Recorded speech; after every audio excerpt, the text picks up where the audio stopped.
যেমন প্রথম হচ্ছে, যারা পিছিয়ে পড়া তারা সব পড়বে না। তারা কি কি পড়বে?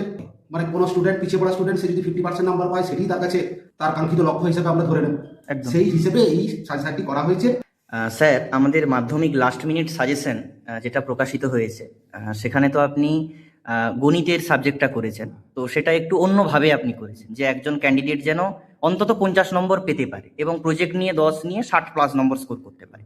তো সেটা আপনি একজন স্টুডেন্টকে কি বলবেন, কি হিসেবে আপনি সাজেশনটা বানিয়েছেন সেটা একটু বলুন। প্রথমে আমি 2025-26 শিক্ষাবর্ষে মাধ্যমিক পরীক্ষার্থীদের শুভ কামনা এবং তাদের সাফল্য কামনা করে এই সাজেশনের বিষয়ে দু একটি কথা বলছি।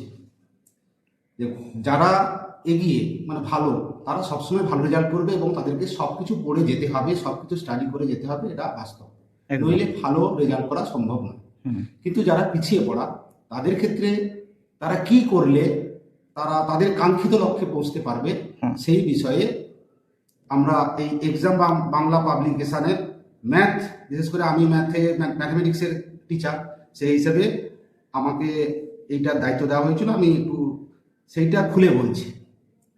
যেমন প্রথম হচ্ছে, যারা পিছিয়ে পড়া তারা সব পড়বে না। তারা কি কি পড়বে?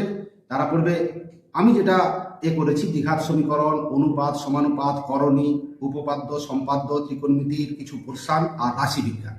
এটি করলে সে 50% নাম্বার অবশ্যই ক্যারি করতে পারবে।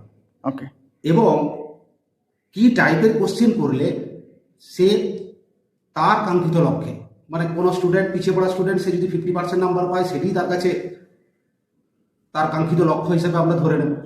সেই হিসেবে এই সাজেশনটি করা হয়েছে এবং আশা করছি এই সাজেশন ছাত্রছাত্রীদের কাজে লাগবে এবং কিভাবে প্রিপারেশন নিলে সে তার ওই 50% মার্কস পেতে পারবে, সেটা এই এক্সাম বাংলা পাবলিকেশন তার সমস্ত সাবজেক্ট মিলে একসঙ্গে বইটি প্রকাশ করেছে।